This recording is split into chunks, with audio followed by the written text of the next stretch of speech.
Hello everyone. Today in this video, we will see the remaining part of financial closing related activities. So in this video, we will cover configurations and activities related to general ledger closing, auditing, accruals and deferrals.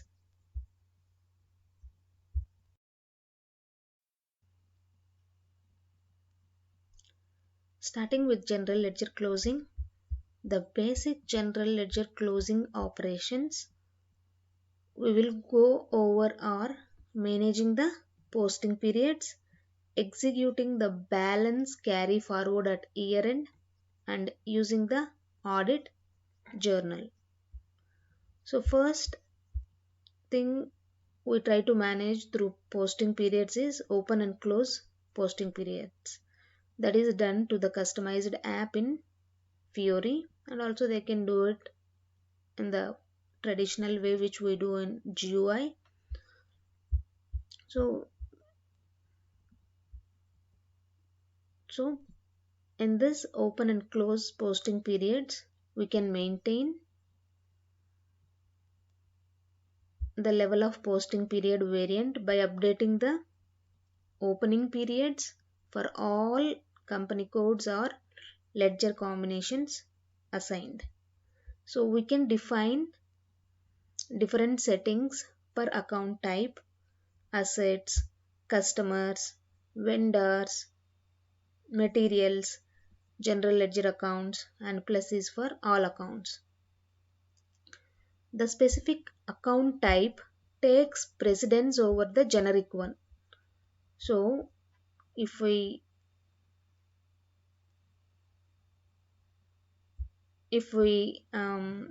say that plus is open to all, and specifically if we said that general ledger accounts is closed, it is difficult to post in the general ledger account beyond that period. So as said, so S is stronger than plus. Even though the plus is opened, if S is general ledger account type is closed, we will not be able to post documents in that particular period. So within each account type, you can also specify account ranges. So we can even specify account ranges to further detail the period assignments.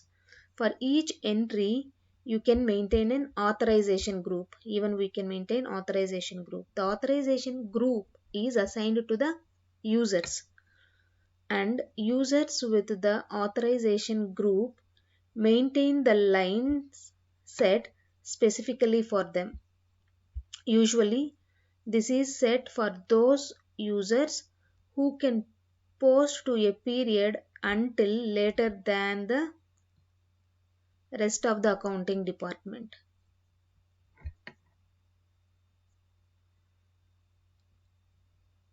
So it will be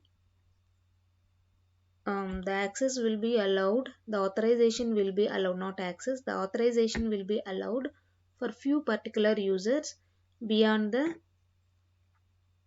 open limit of that period. If there is any special transaction that needs to be handled after the month end or year end, only few users are allowed or authorized to do those kind of transactions than the normal users in the accounting department.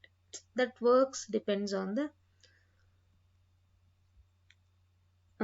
company's process, how they want to take care of that particular scenarios. So intervals. So this is a Fiori screen.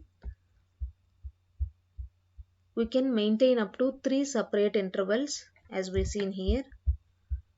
1, period 1 and period 2 and period 3. So period 1 is normally for normal posting periods, period 2 for special posting periods, and periods 3 exclusively used for posting the controlling transactions. Even though these periods are closed, and if we want to just only post a controlling transaction, we can just open this posting period 3. The Manage Posting Periods app allows an end user to perform most period maintenance from a single app. So within the single app they can do most of the things. Users can filter for maintenance of specific parameters. So if they want to change the posting periods, if we see in traditional GUI or in SAP ECC, if we want to change the posting period, first we need to know the posting period variant and then need to find out the list of the company codes assigned to that posting period variant. And it was a tedious process of changing the posting of changing the open and close posting periods. But here if we see, if we want to filter on company code, just we can give the company code and filter it. And if we want to filter on the fiscal year variant, we can filter it. If we want to filter on the ledger, it is a combination of posting period variant, fiscal year variant, account type. So whatever combinations it might be, we can be able to change the open and close posting periods. And we can even see here directly from which date to which date the periods are open. So this Fiori app is an tremendous, we can see tremendous changes in this Fiori app when compared to SAP ECC, which is more. So if we compare with SAP ECC, SAP S4 HANA as a whole itself is an we can see excellent changes, like enormous changes in this SAP S4 HANA. So even we have controlling period lock. This can be used at times when required. Normally it is not required. Only when there is any special transactions that needs to be posted in controlling, then we can use this controlling period lock. So you can also maintain very detailed period block for controlling transaction. This is used only for specialized control, because the maintenance through the financial accounting period controls is usually adequate. So that is enough. Whatever we are maintaining in FI through FI posting periods, that configuration is enough. If at all it is required for many special transactions which we need to handle in controlling, then we can use this period lock. So that is about posting periods. So now balance carry forward. We all know that in at the month end or year end, normally we transfer the balances at the year end, and we can transfer the balance of GL, customers, vendor, assets. So the balance carry forward program carries forward the balances of the general ledger, customer, vendors, and asset accounts to the next fiscal year. It is usually executed at the end of the current fiscal year or right at the beginning of a new one. Balance carry forward is executed with the carry forward balances app. Even for each and every activity, we have an app in Fiori which is very useful for the end users. You define the new fiscal year, the company code and the ledger that you want to carry forward. So the fiscal year and for which company code and for which ledger. Just you give this information and click go. So all the balance carry forwards will be done. We have few more points to discuss on carry forward activity. So you need to execute the carry forward for all ledgers, including any defined extension ledgers.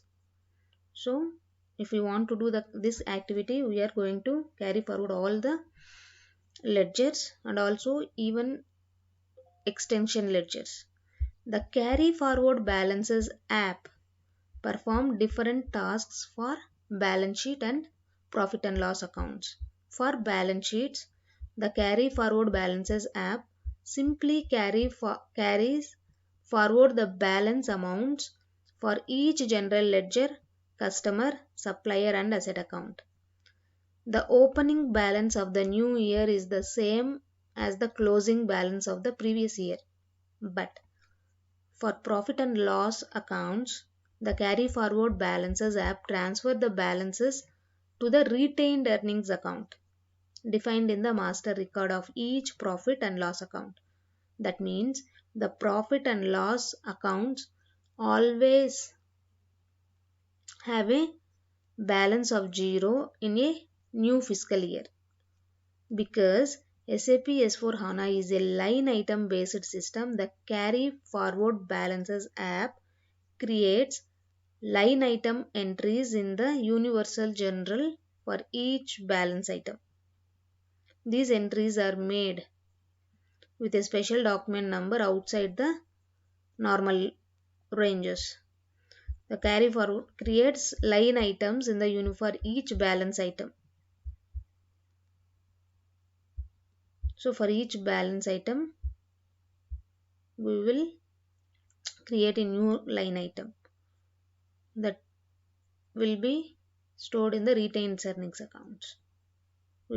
So what we are transferring to the retained earnings accounts, all the balances will be transferred to the retained earnings account for each profit and loss account, which we defined in the master data of each profit and loss account.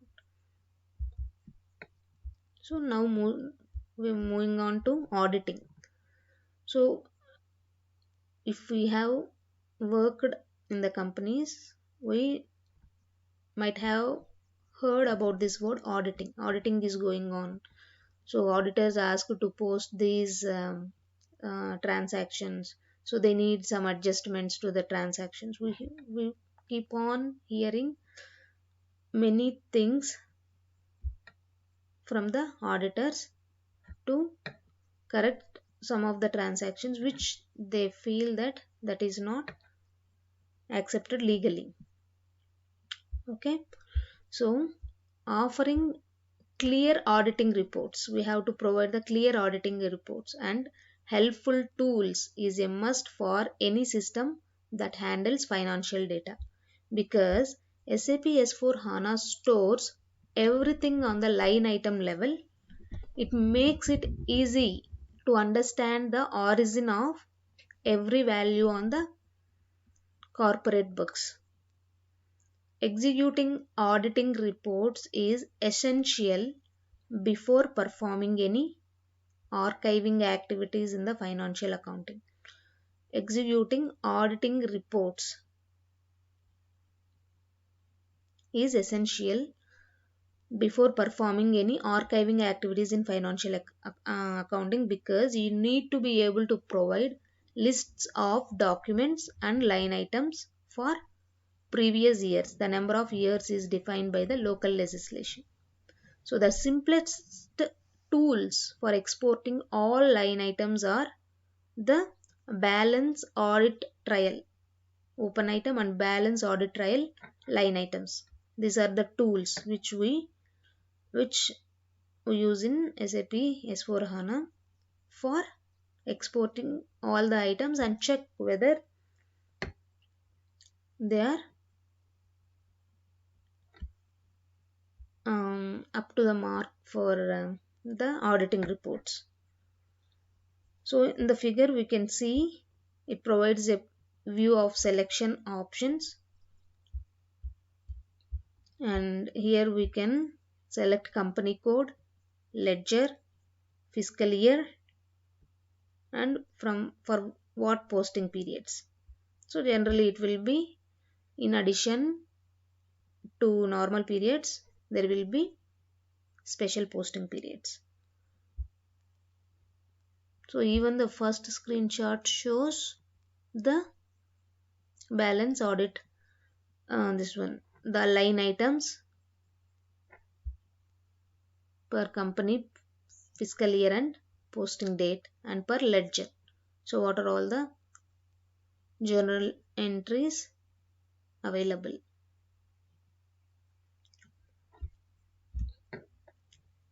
So output result, if we want our output with additional items. So the output is grouped by period in the compact journal tab or by day in the journal tab. Here, this is compact journal tab or by day in the journal tab. So what actually they are saying, the output is grouped by period. It is grouped by period. There are additional control functions at bottom of the screen to pinpoint potential problems quickly in the documents entered. Addition at the bottom, pinpoint. So here if we see display journal entry changes, check multi-referenced invoices, check gaps in journal entry numbering, display update termination, we can see additional control functions. Display journal entry changes lists the line items of any changed documents. So what actually you do, if we click on display journal entry changes in the first screenshot at the bottom of the screen, we can see that display journal entry changes. What does it do? The line items, it will list the line items of any changed document and shows the old value and the new value per changed field. So the auditors will check why the old value is changed to the new value. They need a reason. Check multi-referenced invoices and they will check if there is any invoice posted with the same reference. Check gaps in journal entry numbering. So sometimes we will post a document and delete it and set it for deletion. So those document numbers will be missing in the list. So they need to know the reason why the document got posted and set for deletion. Display update terminations. So if there are any documents, if we try to display and sometimes it will go to the above dump, and also they need to know what if there are any such kind of documents. So in addition to these, we can define additional filters as well as shown, allowing you to focus on specific areas. So who entered the document? This, if we have worked in the live projects or in the with the clients, so this is also very important. Normally the ITs means like functional consultant should not post any journal entries. If he has, if that needs to be posted, that needs to be explained to the end user, only end user can post those documents. And even if we want to do any changes in the production system, we will enter to the system through the firefighter access, not directly with our access. That will be again an audit issue. So there are many such things. So we will be, if we want to check with these specific areas with WBS element, what are the transactions, ledger, fiscal period, segment, profit center, cost center, special GL indicator, we can select these fields in addition to the default layout which is automatically displayed by the system. The output columns also can be customized to display other characteristics and value fields, and even we have more currency types, transaction types and segments. Now we discuss about accruals and deferrals. So posting accruals and deferrals ensures more balanced expenditure and revenue reporting over the periods of a fiscal year. So why we have mentioned here the balanced expenditure. So let us see what actually will happen with accruals and deferrals. With accruals, you post expenses and revenues that will be invoiced and paid in a future month in the period they occur. With accruals, you post expenses and revenues that will be invoiced and paid in a future month in the period they occur. Accrue means we are gathering the expenses and we will pay it in the future period. So for example, if you lease a building and pay a lump sum once a year in the June, so you could post monthly accruals equal to the 12th of the amount. So suddenly, so it is beneficial because we will be accruing the expenses month by month, and it does not affect our profit and loss at one go.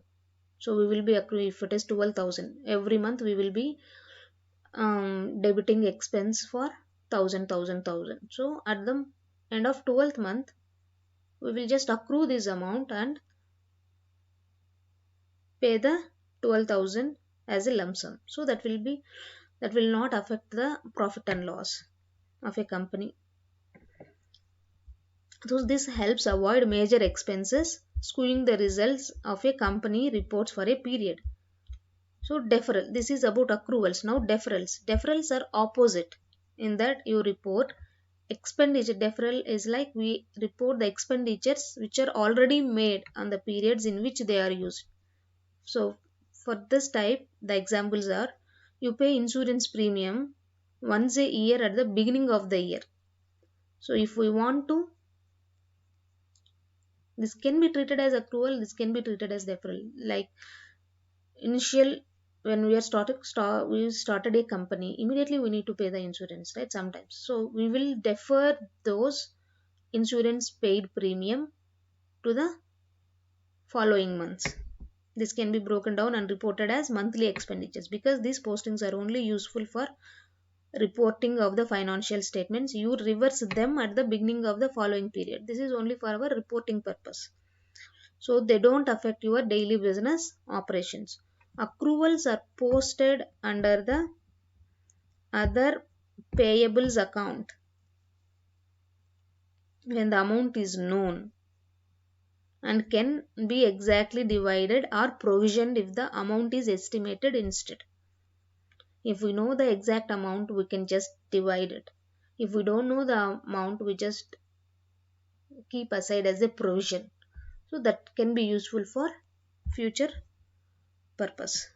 So that is about accruals and deferrals. So now let us see how the configuration screens or the screens looks like in SAP. So considering the following example to understand how the process accruals and deferrals, using a deferral as an example. Assume you are invoiced for your annual insurance premium on the first day of the first period of the fiscal year. So which I said is 12,000. The invoice is received in the accounts payable in the first period of the fiscal year and is posted. The document lines are: we will debit the expense, debit to the insurance expense amount account, and credit to the supplier account for the full amount of 12,000 USD. So if we show the same amount in the document, so our profit and loss account will not be consistent all over the months. So you post the payment for the invoice, clearing the means customer means it's nothing but supplier account against your bank account. At the end of the period, you post a deferral entry using the enter accrual or deferral document app. In the document header, you indicate the reversal reason.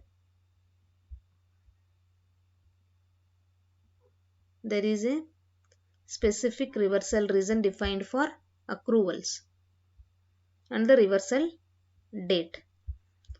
So if we see the screen on the right side, we give when we do the deferral documents like company code, fiscal year document type, and posting date, we will post with this date and reverse the immediate first period of the next month. So we will reverse it and we will give the reversal reason. So in the in the document lines, what we do, we enter a credit of 11,000. We have already debited 12,000, but now we are crediting only 11,000 of the expense and debit the accruals account with the same amount. So we are going to accrue 11,000. This way there is 1,000 on the expense account at the end of the first month. At the beginning of the next period, you use the reverse accrual or deferral app to reverse the accrual posting and revert the expense account to its normal state. So we will reverse it, but then only this is only for reporting purposes.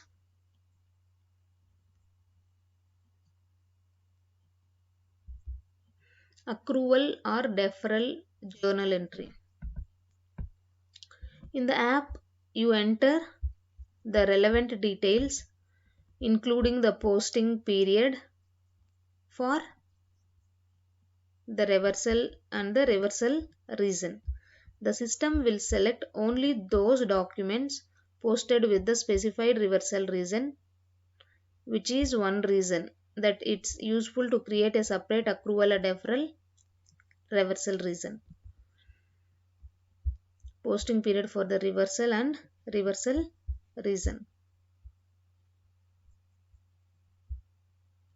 The system with the reversal will transfer any amounts posted to the accrual accounts back into expense accounts using the posting date indicated, usually the first day of the new period.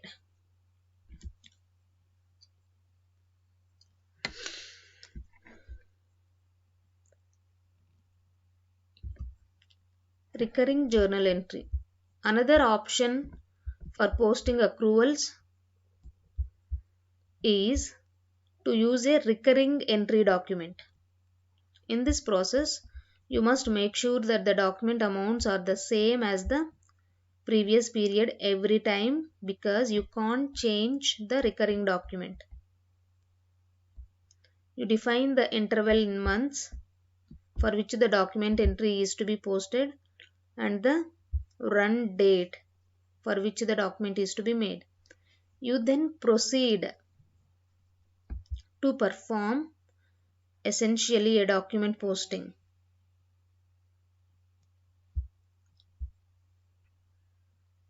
But in the end, you create the recurring entry, which doesn't create a document and is only used as a reference for posting recurring entries. So this is how we will give the run date and interval in months, and what is the document type, reference, document header text, and what is the currency, what is the translation date, and what is the first line item and second line. This is used just as a reference and helps in posting the recurring documents. So now we discuss on accruals management. Accruals management is a little bit complex process. Just we will check in brief what actually the accruals management, how we can manage the accruals. Accruals management is a tool that enables you to manage accruals from performing accrual calculations to posting accrual values automatically. Currently, the tool supports posting manual accruals and purchase order accruals. The tool is based on a completely rebuilt accrual engine that takes advantage of the SAP S/4HANA architecture, offering full integration with the Universal Journal. So this was introduced in 1809. So in SAP ECC, we all know about accrual engine, but it was enhanced in SAP S/4HANA as accruals management tool. So this is a little complex tool.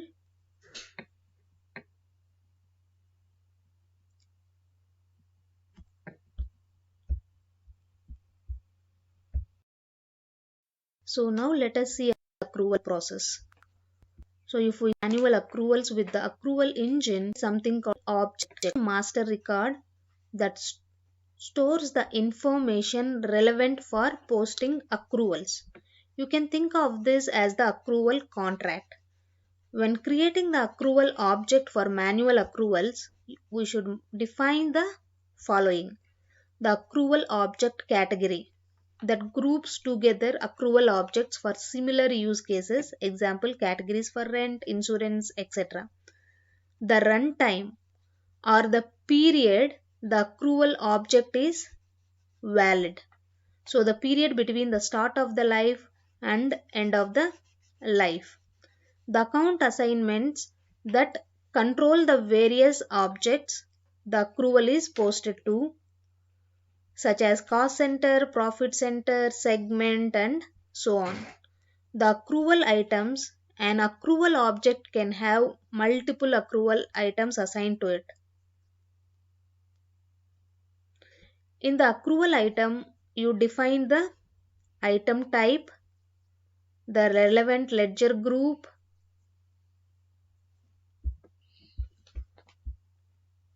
the system also assigns the respective ledger from the ledger group, amounts, currencies, quantities, and units of measure.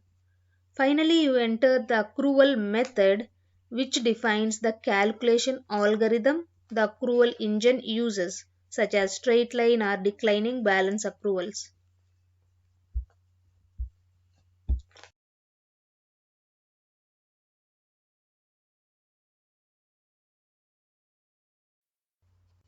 To create a separate accrual item for each combination of accrual item type and ledger group we want to post to. After setting up the accrual object, we use start periodic run accrual engine app to post the accrual amounts for the period, entering the app component. Currently, either manual accruals or purchase order accruals and the relevant company codes, as well as other optional filtering criteria. The system will then return a results list with an analysis of the postings made. When you create an accrual item type, you define the automatic postings supported. You need to define the related accounting determination for each type allowed. So whether it is opening posting only, periodic posting only, or whether it is all, or whether it is none, calculation only, no posting. So actually this accrual management is a little bit complex. I have just covered only the basic part of accruals management. So if I come through the whole process and how it will be used, definitely I will share more details on this accruals management. So let us see few questions related to this financial closing part 2 video. So identify the steps performed during general ledger closing operations for the fiscal year. So what all we do? We do accruals. So we do accruals and no, if not vendor invoices, the balance carry forward program and foreign currency documents are valuated. So which of the following are month-end closing activities for external purposes? For external purposes, we close the old period foreign currency valuations and create external and internal reports. As there is external, we also do this. So you are configuring accrual types for the accrual engine for which postings is account determination required. So it's like periodic only and opening posting only, and we have other option none and all. We don't have option closing posting only, opening and closing posting only. We don't have that option. We have only option periodic only, opening posting only, none and all. So PD. Your customer performs pre-closing activities for general ledger, create the asset sheet for asset accounting, and process bad debt expenses for accounts receivable.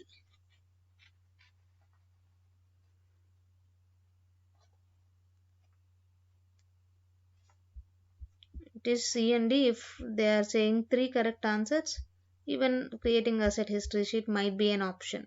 So this perform foreign currency valuation for accounts payable is in pre-closing, not pre-closing, it is a closing activity. So with this we completed the financial related closing activities. Thank you so much for watching. We will meet in the next video with foreign currency valuation, configuration and certification related questions. Thank you so much.